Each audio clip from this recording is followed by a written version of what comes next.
Today we're getting a perspective on a structural engineer's take on basement walkouts. Welcome back, everybody. Thank you so much for tuning in. My name is Justin Little. I'm a local real estate agent here in Hamilton, Ontario, and I love making educational videos about the market. I am joined by Igor once again from Kingswood Engineers. Igor, thank you so much for joining us. Thank you for having me. This is the third video we're doing together because we didn't even bring outfit changes. So anybody that's been following along, be sure to watch the first and second one. They were super informative. I guess one topic that I want to cover, because a lot of people are doing it now, wanting to put suites in their basement, in-law suites, suites, whatever. You have to somehow get that separate access down there. You want to do an entry point. Now, some people are fortunate. They live on East 21st Street and they have a door on the side of the house that goes up and down, but not everybody has that access. So I know there's an option to dig down and put a door in. And I actually run into this question quite a bit. So I'm really excited to talk about it. What are the steps to dig down, put a door in? Like, do you need a permit? Let's just start with the steps. So what we always say to people when they ask to do a basement unit is, do you have the parking? Do you have 6'5" finished in your basement? If you don't have the ceiling heights, it's not going to happen. It's a big one. And then the third item is, do you have a proper access to that unit? Oftentimes these homes don't. So what we've been seeing a lot more of is that basement walkout, whether it's a side walkout, if they've got the side yard setbacks, or if not, we're doing a rear yard basement walkout. While it's a small component of the ADU, structurally, it's actually very important because we live in Ontario and we've got pretty heavy winters.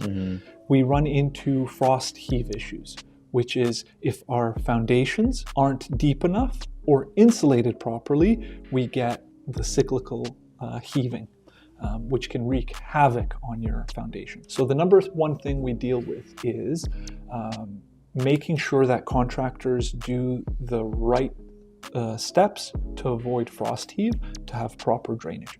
So the typical process is you excavate and then you need to underpin or add additional foundations underneath your existing ones in the area where you're going to do the basement walkout. The alternative to that is to do rigid insulation. Either of those are okay, but they have to be included. So what we see a lot of is contractors who do the work don't address the frost issue, and then in 3 years' time, it's all cracked, or a lot of times you see the walls. I've seen that, So what's happening is that annual frost heave pushes it slightly. Now there's an air gap, and we get dirt filling it in. Next year, it does the same thing. So the project will look great in year one when you're paying your contractor.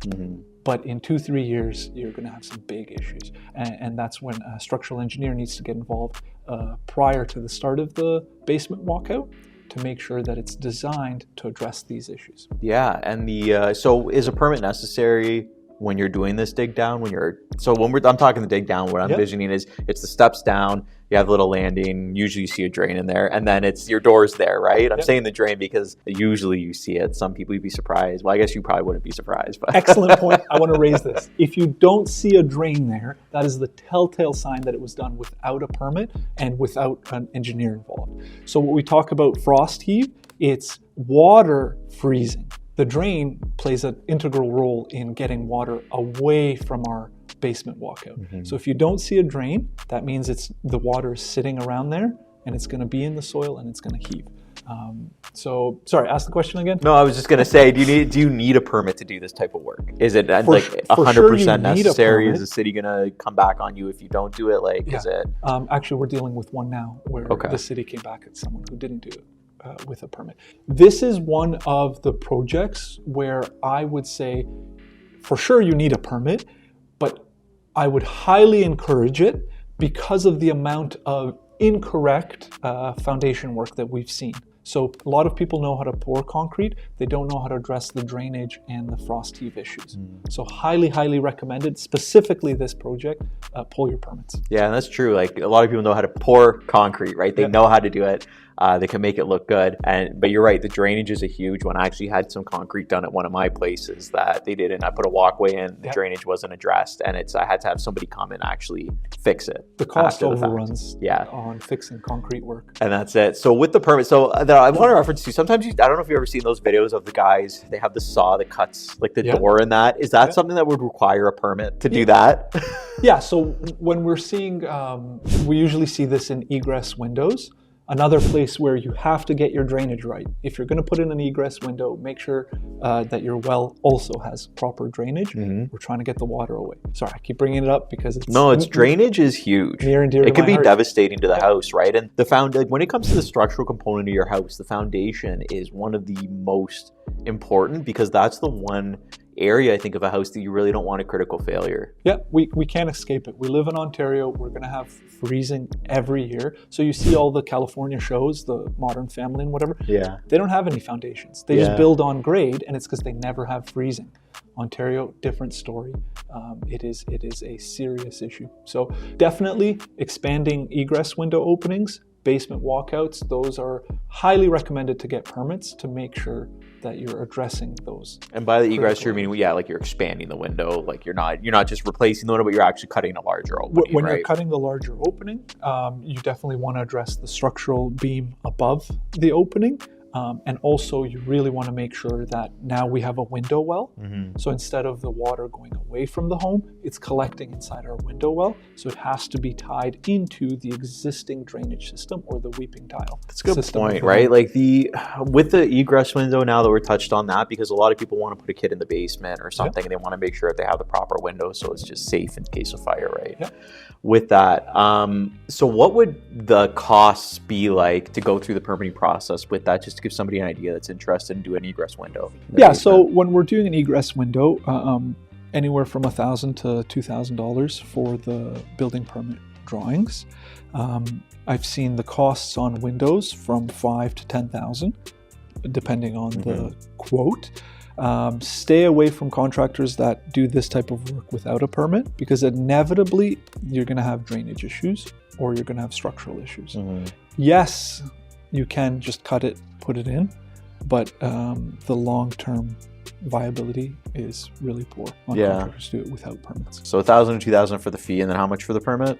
For the permit, and then for the actual construction work, from $5,000 to $10,000, depending on the scope. That's pretty good. Like I've seen, actually, it was somebody that I know, a neighbor, I should say a neighbor, somebody that I know, cut a door on the side of the house, didn't put a lentil over the door. They just had some guys come cut it out, and then within, I don't know, less than a year, you started to see the cracks going up through the house, right? And the problem is, because labor costs are so high, that sort of remediation work or tuck pointing, repairing structural issues later on is so cost prohibitive that you're just kind of stuck now with a progressive crack. Yeah, and you have to think resale too. Like when if the work's not done correctly and it starts to deteriorate, these are things that get pointed out immediately in a home inspection. Exactly. Is, raise people's hand. Then when you start looking at the cost of it to either redo, say, a retaining wall like by the stairs or redo the drainage, it could be a huge turnoff for people, because they're thinking this, and you know what? I got to spend this money, and it's not even like, it's not like I'm going to be standing in a new kitchen, right? That's the biggest issue. It's the ugly money. It doesn't add value to repair a basement walkout. Yeah.